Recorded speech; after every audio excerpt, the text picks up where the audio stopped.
Hi guys, welcome back to Mama SOJ vlog. How are you guys doing? If you are new here, you are welcome, and if you are a returning subscriber, God bless you as you always come back to watch my video. My people, wonder shall never end. My people, now different thing they happen. My people, no be small thing. My people, and I know say as the news the hot now, so they carry and come here to share together with Ona. All right, my people, make we go watch the video. Make una see what really they happen for inside the video, my people. Ẹ̀yin tẹ́ wàá mọ̀ nǹkankan wọ́n á bẹ̀rẹ̀ sí mú yín gan. Ní ìgbà tí sójà dé, Ìgbòho gangan sọ pé armor tank ni wọ́n fi wó géètì wọlé. Eléyìí dẹ̀ dúró ó ń parọ́. They invite DSS. No, and that is something that we are saying. Those Ọ̀pọ̀ of you ọ̀fà that wàhálà ni. believe in this contraction Nǹkan tí ò ṣẹlẹ̀ wọ́n you believe parọ́ in ẹ̀. Nigeria because Nigeria is working only for you. You believe in Nigeria, because you think Nigeria is only meant for those in the north. And we are saying that Nigeria cannot be for one section of the country. Nigeria that should work should have been for every part of the country, not just one particular section. One particular section cannot hold the remaining part of the whole country. Ìjọ ò lọ bí ẹwọ kan tó mọ̀. They are, I want no one everywhere. Yes. They are all over the place. Hold on. Right now. Màá sọ fún ẹ ọmọ wa. They have to be all over the place. Most of you ẹ mọ bí tí Tinkan line wà. Ẹ mọ bí tí port wà. Most of you, including you, Kweki, dé port rí. Mọ bí tí Tinkan Island tó wà. Àwọn tó kọ́kọ́ di Tinkan mú láyé gba àwọn dáńtàtà. Gbogbo ẹ̀yin tẹ́ jẹ́ bàbá àti àwa ẹ̀gbọ́n wa ìwé lẹ́yìn ló ń kà. That's why they are Professor Banji, Professor whatever, Professor kìnìkan. Wọ́n sọ ẹ̀tọ́ wọn nù. Ẹ sọ ẹ̀tọ́ yín, ẹ sọ nù tó fi hàn affect àwọn àtàjọ ọmọ yín tàbí lọ ń ṣoko ẹrú nílùú Ìbò. Àwọn dáńtà táwa kó àwọn ọmọ wọn sí. Kọ́sítọ̀mù nǹkan tẹ́ ẹ mọ̀.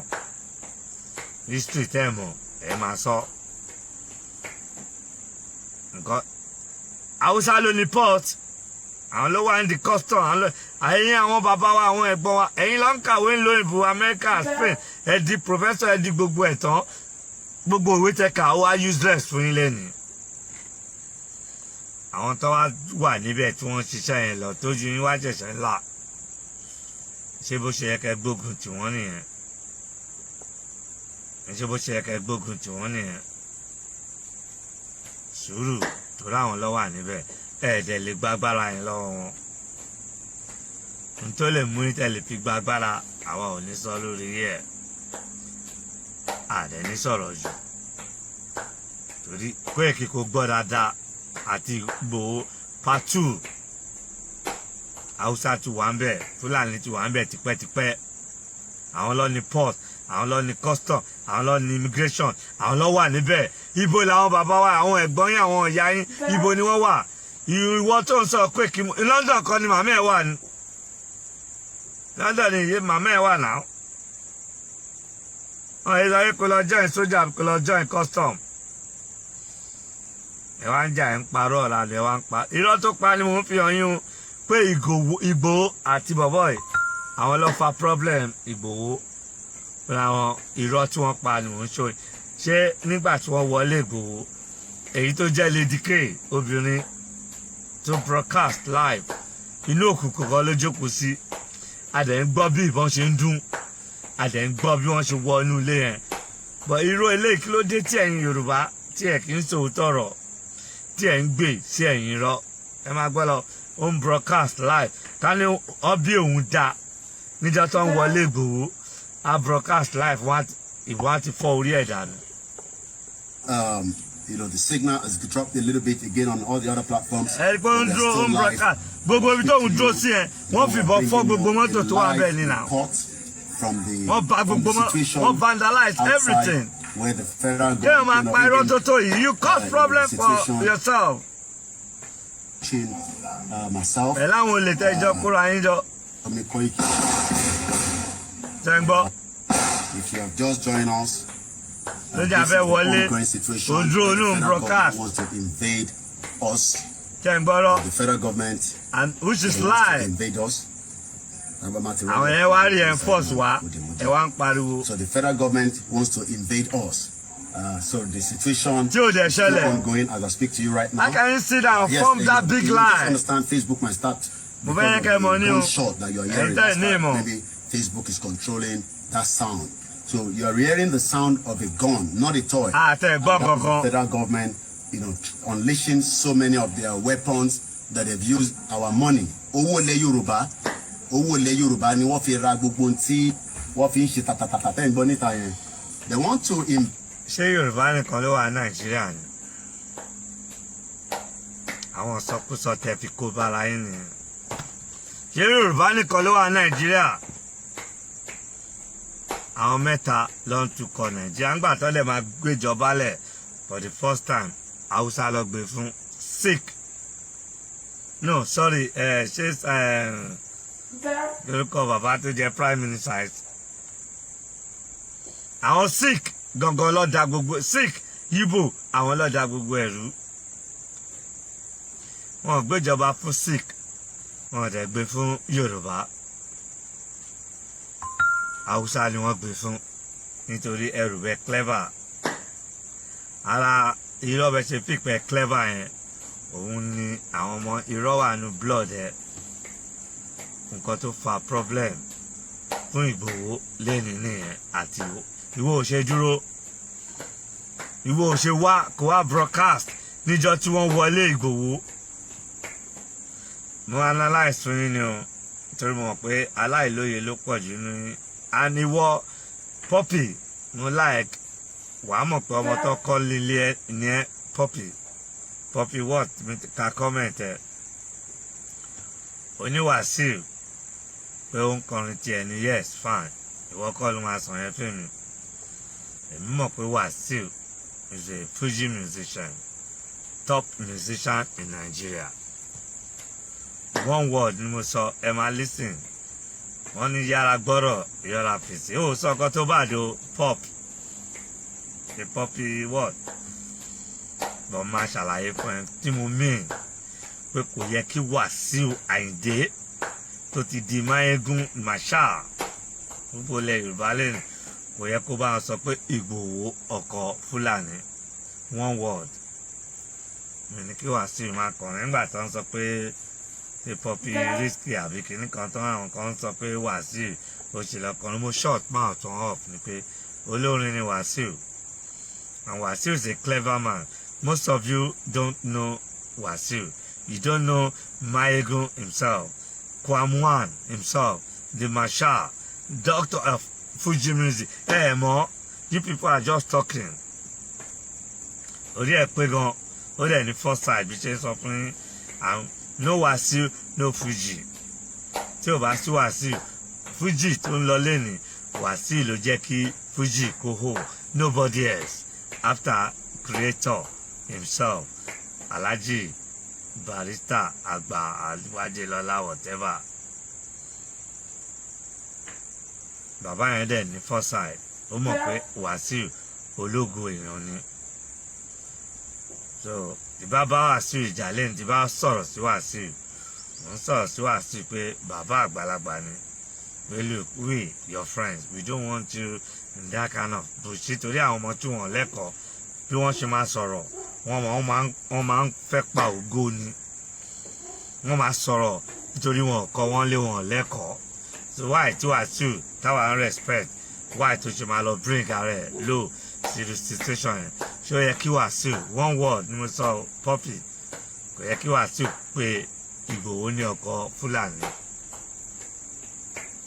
torí Ìgbòho kì í ṣe ọkọ Fúlàní kò ṣe anything jọ Ìgbòho yìí is going to 50 it's not 50 yet báwo ló ṣe fẹ́ jẹ́ ọkọ Fúlàní wọ́n ti bí Fúlàní kan tó bí òun tí Fúlàní ti bí àwọn ọmọ tó ju òun lọ tọ́lẹ̀ jẹ́ ọmọ ilẹ̀ Yorùbá bó tó bá fẹ́ jà tó bá fẹ́ gbé ìgbésẹ̀ láti mọ bó ṣe máa gbé ìgbésẹ̀ kan tí mò ń sọ fún yín nìyẹn mọ̀ pé most of you ẹ̀ ń bú mi mo kí ẹ̀ náà tálẹ̀ lè bú ẹ̀yin tẹ́ ń bú Ọọ̀ni of Ifẹ̀ tẹ́ ń bú bàbá Ọbásanjọ́ tẹ́ ń bú ọmọ àlè ló pọ̀ jù nínú mi ti sọ fún yín mo ọ̀rọ̀ lẹ́ máa gbọ́ kì í dẹ́ni pé mo fi ń bú yín because ọmọ àlè ẹ̀jẹ̀ tó create wọn is a bad blood they don't give up in time until tó bá tẹ́.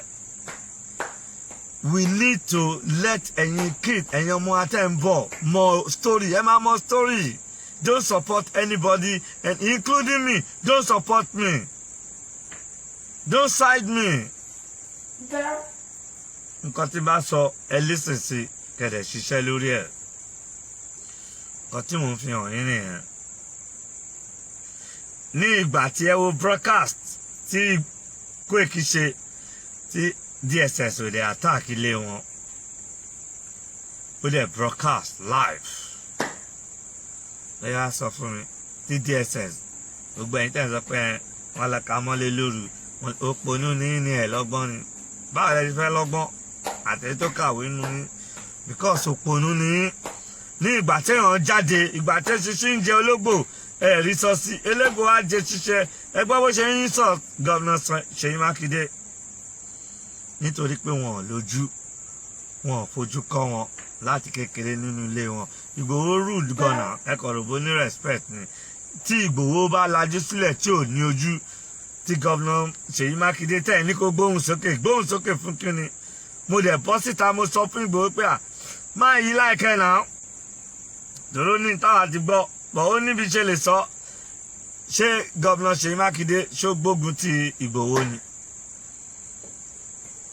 gọ́vnà Mákindé ò gbógun ti Ìgbòho náà wọ́n fi Ìgbòho lẹ̀ for so many years so many months tí Ìgbòho ń jambla inú kiri tó ń sọ àwọn nǹkan tí ò yẹ kó sọ wọ́n á jókòó pé the next thing táwọn máa ṣe mú analyze ẹ̀ fún fẹ́yìn tí ọpọlọ yín pé àtẹ̀yìn tẹ ní ìmọ̀ tẹ ní òye àtẹ̀yìn tí ẹ̀ ní ìmọ̀ ẹ̀yin follow ẹ̀gbọ́n Fẹlá ni ó ní if you dey follow make you open ear open brain yín ẹ wá fẹ́ follow anybody kò sẹ́ni tó ń gògè ẹ wá ní kí ó wá bẹ̀ sí sọ gọ́vnà Ṣèyí Mákindé ẹni tó yẹ kó sásá bẹ́ẹ̀ gbogbo ara ni máa yẹn fi sí but àwọn nítorí pé wọn ò mọ̀rọ̀ wọn ò ní làákàyè wọn ò lóye they want gọ́vnà Ṣèyí Mákindé to come out láti sọ pé ẹ̀kọ́ tí Ìgbòho ń ṣe alright ẹ̀gọ̀ gan tí gọ́vnà Ṣèyí Mákindé tó bá jáde tó sọrú ẹ̀ òun náà mọ ibi tára ẹ̀ máa kú sí náà because kì í ṣe nǹkan tó ṣe ń gbọ́ sétí lẹ́yìn tẹ́ fẹ́ overthrow government ẹ̀rọ ní kí gọ́vnà Ṣèyí Mákindé ó máa gbóhùn sókè fún kíni ó wá di ajá àtẹ̀ràn níwájú yẹn bẹ̀rẹ̀ sí ní sọ̀fẹ́ wá ìtẹ́ ṣe ní tẹ́ gospel of ẹ̀yin tẹ́ sọ pé wọ́n á tètè ń tẹ̀lé àwọn tó ń sọ pé àwọn ti kíní kan èmi ò má ìtẹ́ wá bú mi torí mo ti máa ń sọ fún mi dẹ́ sọ fún ẹ̀jẹ̀ tó bí yín ẹ̀jẹ̀ burú ẹ̀yin give up in time ọmọ ọ̀rọ̀ nìyí ọmọ àlè ọmọ ọ̀rọ̀ nìyí ẹ̀yin ò mọ mí nìyí ọmọ àlè ni ọmọ tí ìyá ẹ̀ gbé wá fún bàbá tí ò ní ọmọ ẹ̀ ìyá tó gbé ọmọ àlè wá sílé ọmọ àlè kì í ṣe pé ọmọ tí àlè bí tí ìyá ẹ̀ lọ ṣe ṣìnà níta tó gbé wá sínú ilé wọ́n ní tọ́mọ àlè inú ẹ̀ ilé yẹn ò báyìí tí ilé tó ń tòrò tí ọmọ àlè inú ilé ò báyìí dàgbà ẹ lè mọ àwọn lọ́wọ́ ń da ilẹ̀ Yorùbá rú lẹ́nu ẹ wá ń sọ̀sọ̀kùsọ I'm not afraid of you guys èmi ò bẹ̀rù torí mi mọ̀ pé ikú tó máa pa yín ó máa pa yín tọmọtọmọ ni ó máa pa yín tọmọ ó máa ṣe yín báṣabàṣá ni nítorí olè olójú kòkòrò ló pọ̀ jù nínú yín ẹ jẹ́ ká máa gbọ́ òun bú èrò gọ́vnà of Ọ̀yọ́ state tó yẹ kó sásá bẹ́ẹ̀ kọ́ máa sọ kọ́ máa gbọ́ yín kẹ́sẹ́ kọ́ máa jẹ́ kí anybody mọ̀ pé nǹkan báyìí ló ń ṣẹlẹ̀ ẹ bẹ̀rẹ̀ sí ń sọ̀tún ẹ pé vice president ilẹ̀ Yorùbá ẹ ní extra tire pé ó kọ̀ wá ń bẹ̀ ni kò dàbí kankan kò lè sọ̀rọ̀ kò lè how can you be talking like that ẹ dẹ̀ fẹ́ succeed ogun tẹ̀ ń jà fún ẹ jẹ́ ká gbọ́ ẹ má gbọ́ o ẹ jẹ́ ká gbọ́ nǹkan tí ń sọ̀rọ̀ ibi tí wàhálà wọn ti bẹ̀rẹ̀ rẹ o ibi tí wàhálà. Invade and pick up Chief Sunday Igboho, and what we are saying Which is we not will true. stand firm. We will do the right thing that we need to do to defend ourselves. Okay. And this is also to pass message to every Yoruba sons and daughters, especially presently. Beef up your security around your surrounding right now. Because if they can be doing this right now, at this hour, at this minute, which is not right true, close to our own resident, one man share the same thing across the whole network. So we are now sending a message to every Yoruba sons and daughters to beef up now and prepare for the worst case scenario. Ejeka, prepare for the worst case scenario. This also, yes, they think that we are sleeping. They think that we can just sleep and then allow them to to drop their fighter whatever. Big lie. Speak to you. What is not true? They are in their numbers. By some of our strong, dedicated team. Ẹ wo wákàtí tó fi dúró nígbà tó dẹ̀ máa wọlé Ìgbòho everybody jájà ni wọ́n pààyàn ni. Kí ni ẹ sọ fún ẹ̀yin tẹ́ ẹ lọ́gbọ́n tẹ́ ẹ jẹ́ kó máa mislead yín. Kò sẹ́ni tó gbé again nation tó fi jà fún. Tí ìjọba rán wá kó wá gbé bàbá wa Chief Sunday Igboho. Ṣé ń gbọ́? Bàbá yín. Kó má bàa sọ̀rọ̀ mọ́ àbí bẹ́ẹ̀ kọ́ ẹ fi jẹ́ kó sọ̀rọ̀ ẹ fi short ẹnu ẹ̀ pé kó má sọ̀rọ̀ ìyẹn Chief Sunday Igboho. So tẹ bá wá gbé yẹn there is an ongoing situation lọ́dọ̀ bàbá nísìn. Ẹ ọ̀bìmọ̀ tó tó yìí kó dẹ̀ pa irọ́ tó tó yìí. Èmi wà láì fi ṣe máa ń sọ̀rọ̀. Wọ́n wá àtàkì yẹn wá ń pariwo ẹ wá ń ké. Ìgbòho ni àwọn ìjọba Nàìjíríà rán àwọn bulldogs wọn wá. Ṣé ń gbọ́? Nígbà tó bá rán wọn wá ṣé wọ́n rò pé bulldog wá ṣe yín báṣabàṣa. If you do this, it will then say we should keep quiet. We should stop what we are doing. Ká má bàa okay, let's do this way. So.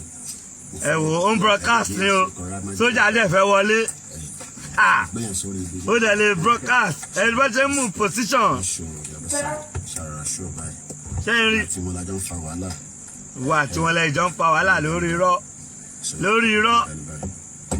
Lẹ́ẹ̀kan sí is an ongoing situation where the federal government have sent their bulldozer. Their bulldozer is operating outside.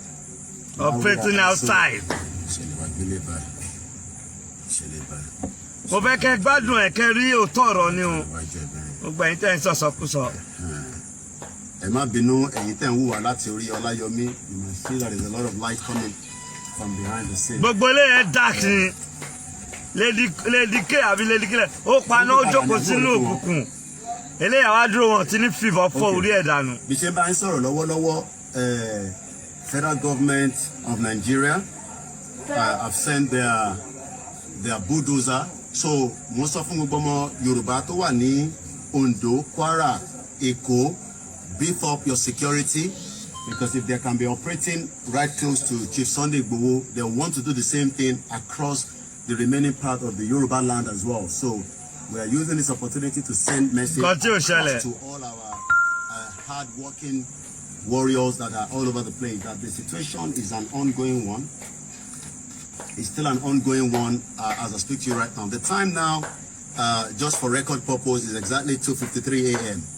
Aago mẹ́ta fi lọ lù, òun ni aago tí a wà báyìí, and the situation is still an ongoing one. It's very tense, and we are using this to say to every Yoruba sons and daughters that the situation that you are watching right now is a live broadcast where the federal government of Nigeria have sent their bulldozer to come and capture Chief Sunday Igboho. They've told them that teba debe keko gbe abibeko so teba ko de biba eko lift it o wa jege bi baby o jege bi toy, you think it's a toy abibeko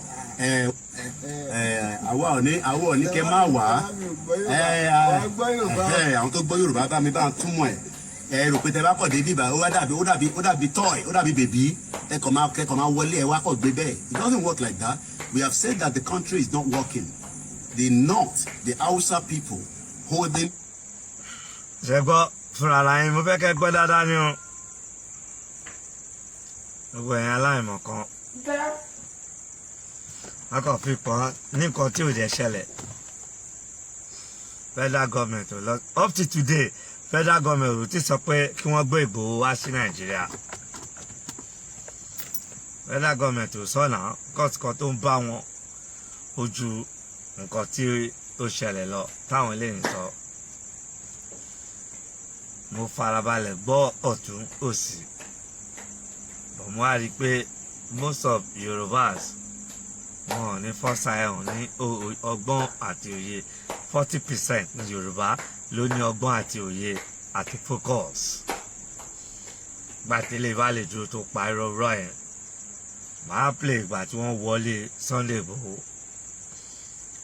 kẹwò bí wọ́n ṣe vandalize kẹwàá George láàrin gbogbo ẹ̀yin aláìmọ̀kan tí brain ní kò make sure kó wà lára wọn tí brain wọn ṣiṣẹ́ má máa ṣe akọ nítorí akọ yẹn máa sọ ẹ́ sí kòtò. Àìní ọgbọ́n àti ẹ̀kọ́ yẹn ó máa jẹ́ kó ṣiṣẹ́ pátápátá ni. They invite problem for themselves. Ní ìgbà tí ìjọba wọlé Sunday Igboho ṣé gbogbo olùkọ́ ló gbọ́? Ẹ dáhùn. Nígbà tí ìjọba tó invade tó wọlé ẹ̀ ṣé gbogbo akọ́lárí kan vandalize ẹ̀ but òun dúró síbi ẹ̀. Lady K tó ń announce tó ń pariwo ó paná ńgbà tí ìró ìbọn yẹn tó serious tí gbogbo adé ń gbọ́ àgbọ́ ìró ìbọn kankan tí Koiki tó fi ń sọ̀rọ̀. They invite problem for themselves. Kò fẹ́ jà fún ìlú ṣé o ní láti parọ́ ni kó ba lè tẹ̀lé yín. Àwọn tí wọ́n ní brain tó ní mọ̀ tó mọ̀ ní ìmọ̀ àwọn ló ń gbọ̀n tẹ̀lé yín because ìyẹn lásán ó kọ́kọ́ put me off pé what ìjọba fẹ́ wọnú ilé. This motherfucker dẹ̀ dúró dẹ̀ ń sọ pé they are outside àwọn warriors pẹ̀lú ìjọba pẹ̀lú sójà pẹ̀lú ṣé gbogbo wa ṣé ọ́n ní tí lọ́ba lọ lógún ọdún òtítọ́ máa bá ń jọ ṣé òtítọ́ ò jáde.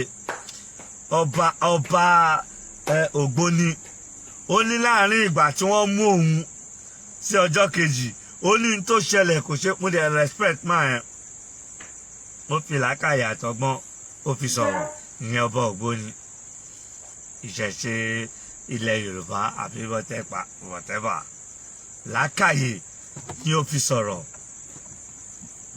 Ó tún wá sọmọ kọ́lé pé tó bá ní pé káwọn má tọ̀bọ̀ tó bá ní ẹ tó jọ ẹ tó lọ́gbọ́n wàá mọ̀ pé tí ọba Ògbóni bá tún try tó bẹ́ẹ̀ tí gọ́ọ̀mẹ̀ntì sọ pé kọ́ máa kó jáde nítójú ẹ̀ máa rí bọ́ ó fi làákàyè ọgbọ́n ó fi sọ. Kudos to ọba Ògbóni ìṣẹ̀ Yorùbá àbí whatever tẹ̀.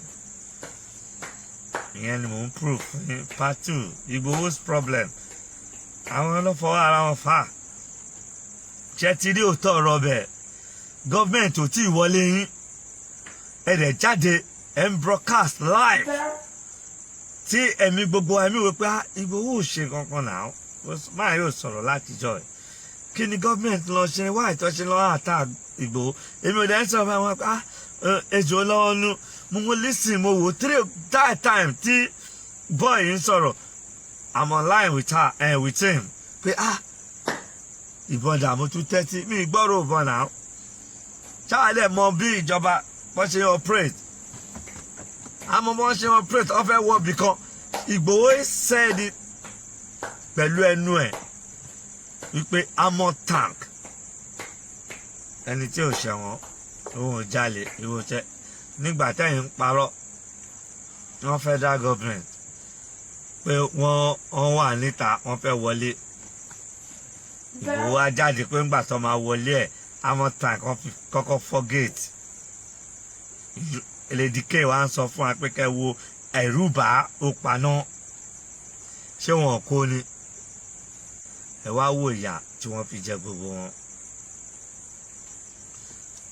ẹ dàlú tọrọ mi o èmi ò go against Ìgbòho mi ì dẹ̀ support ẹ̀ bí ṣe ń sọ mo go against ẹ̀ tó bá ṣe dáadáa lọ́la màá praise ẹ̀ tó bá ṣe burúkú màá sọ ń pa ẹ̀ mi go against ẹ̀ mo dẹ̀ but onírọ́ ni wọ́n kí Ìgbòho kó máa gbọ́ mi ìbẹ́yìn náà ti fi ti ara yín gbọ́ ní kí ni ìyàtọ̀ nínú irọ́ tí Koiki tó pánsìn àti ìgbà tí wọ́n wọlé Sunday Ìgbòho tí gbogbo wa rí wọ́n ṣe vandalize ilé yẹn ta ló wá ń parọ́ ta ló fa problem fúnra wọn ẹ̀dà ìlú tẹ̀ gbogbo wàhálà tó ṣẹlẹ̀ àwọn ìlú ibi tó yẹ kẹ́ ti bẹ̀rẹ̀ ọ̀rọ̀ nìyẹn ìlú tí ń gbọ́n sìn ẹ̀rí Cross River ṣé Cross River State àbí whatever wọ́n ní VAT àwọn ò fẹ́ máa kó VAT àwọn sílẹ̀ mọ́ ní ìgbà tí ẹ̀yin ìlú north tí wọ́n jẹ́ Muslim tí wọ́n ò lè mú ọtí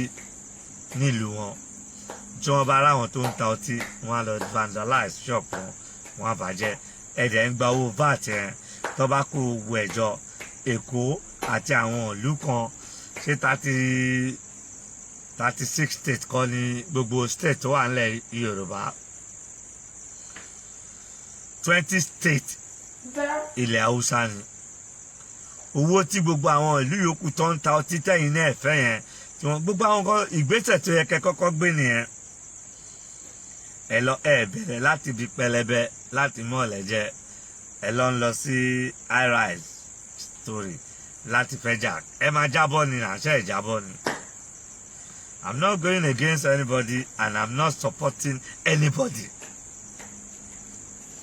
sọ̀rọ̀sọ̀rọ̀ ni mi máa kọ́ ọ́n láìsẹ̀ ẹ wo bí irú Poppy bó ti sọ pé òun agree pẹ̀lú mi yes bí ó ṣe yẹ kó sọ nìyẹn bọ̀ tó bá tún rò ó ṣó yẹ kí Wàsíù Àyìndé sọ pé Ìgbòho ọkọ̀ Fúlàní ṣó yẹ kó kọ́ gbogbo àwọn ilé tọkọ brain wọn ò ṣiṣẹ́ wọn ò ní ọgbọ́n because wọ́n dá wàhálà lẹ̀ mọ́ gbogbo báwo ló ṣe máa sọ pé ti jẹ́ Fúlàní wọ́n á sọ pé wọ́n rí plat kan pé ó jẹ́ ọkọ tèmi táwọn ṣe máa rubbish ẹ̀ ní now that is what is happening to dáwà Yorùbá strong tó yẹn strong tó yẹn ẹ rò bẹ́ẹ̀ ní nǹkan púpọ̀ ni but the only thing tí ilẹ̀ Yorùbá àti whatever tálẹ̀ fi bá ní kí wọ́n ṣe sùúrù pẹ̀lú àwọn Haúsá ìtorí power wà lọ́wọ́ wọn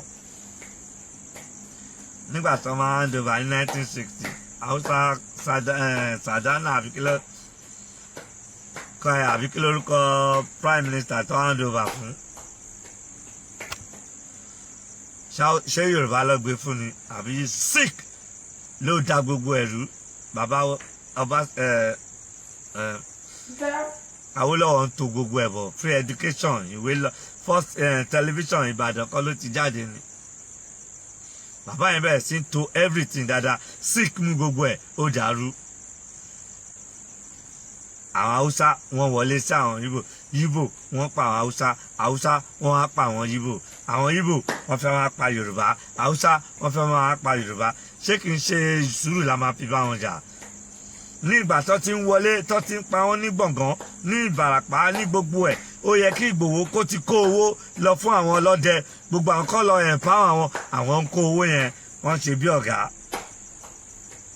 ẹ dá mi lóhùn ó ti yẹ kó ti kó àwọn ọ̀dọ́ Ìbàràpá owó tí wọ́n donate fóun yẹn tí Koiki tí gbogbo wọn gbà ó yẹ kó kó fún àwọn ọlọ́dẹ àwọn bàbá oníṣègùn ìbílẹ̀ àwọn tó ní ẹ̀yin tẹ ní ṣọ̀pọ̀nà ẹ̀yin tẹ kí wọ́n jáde kán dẹ̀ seal gbogbo ojúde yẹn irọ́ àwọn kó wọ́n jáde ó ń gba yìí àwọn Yorùbá nation ta ló sọ bẹ́ẹ̀ fún ẹ ṣe ti gbà ṣó easy kò sí ọ̀tá Yorùbá mi kankan everybody ní right láti sọ opinion ẹ̀ kò gbọ́dọ̀ fàjà ni èèyàn kan ló sọ opinion ẹ̀ yẹn mo dẹ̀ tún wá ṣàlàyé fún ṣé ẹ béèrè lọ́wọ́ ṣó yẹ kí Wàsíù Àyìndé jáde kó máa kọrin pé Sunday Ìgbòho ọkọ̀ Fúlàní ṣé wàhálà kan ló ń fà fún ọkọ̀ Fúlàní yẹn lásán ó ń bí àwọn Fúlàní nínú pé ọkọ̀ Fúlàní in what way in what sense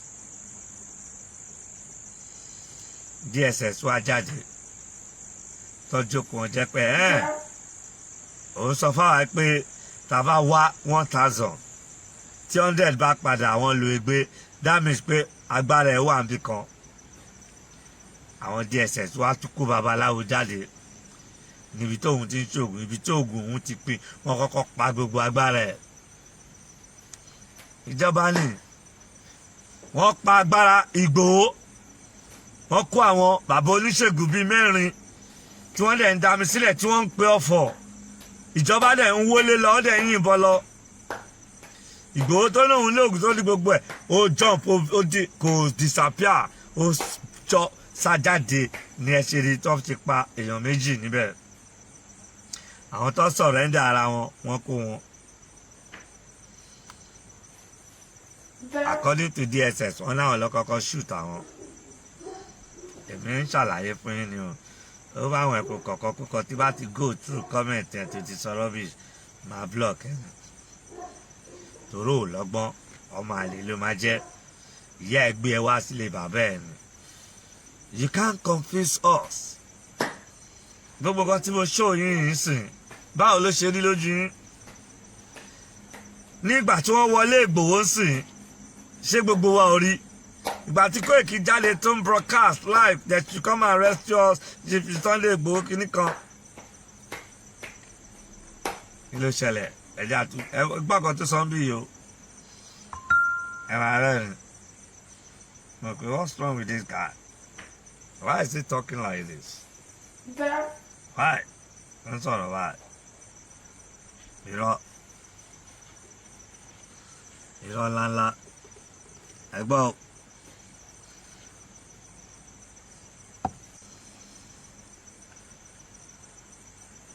The military àwọn lọ di military mú àwọn lọ di navy mú àwọn lọ di air force mú because àwọn lọ bẹ̀rẹ̀ gbogbo everything ọ̀dẹ̀ tí bẹ́ẹ̀. àwọn bàbá wa ti sọ pé kẹ túlù iṣẹ́ kẹ restructure restructure and that's the time now is there is not even time for restructuring till late restructuring till late.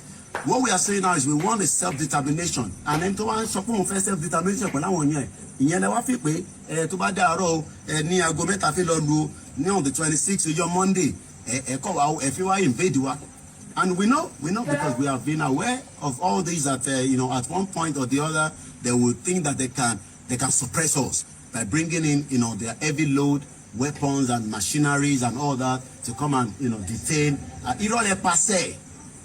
Irọ́ lẹ pa Yorùbá máa dá dúró. Koiki wá sá lọ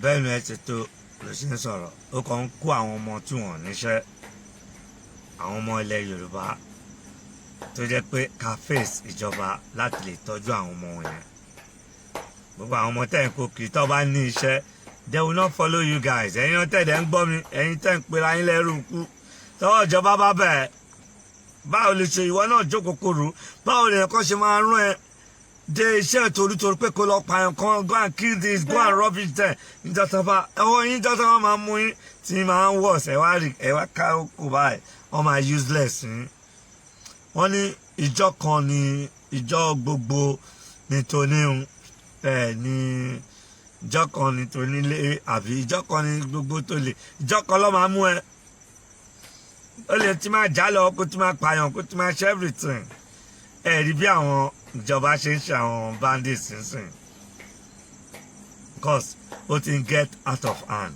ìlú tí òfin bá wà èèyàn kankan ò lè put law into his hand or her hand láti máa pa àṣẹ láti sọ pé ó fẹ́ lọ́jà tí ìjọba wà ń bẹ̀. That is why Ààrẹ Ọ̀nà Kakanfò cannot go out anyhow because ó mọ nǹkan tí ìjọba is there.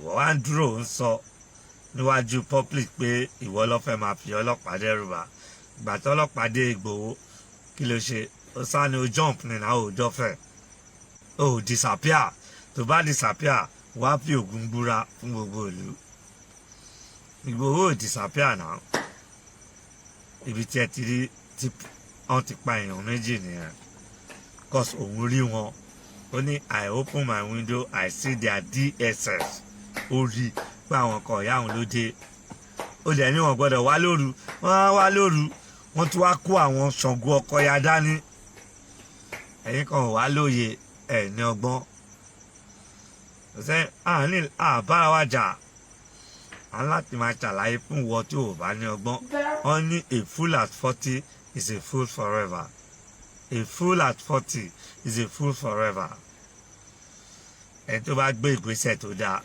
yes we praise him look at my people na the video na new watch finish. So my people una see wetin happen for inside the video my people All right, my people, I would like to end the video for you. Make una let me know wetin una think for the comment section, and if una never subscribe, make una subscribe so that I no go miss any latest gist wey I dey upload. Una bye bye till I come on our way next time. Bye guys, rest my next video. Bye guys.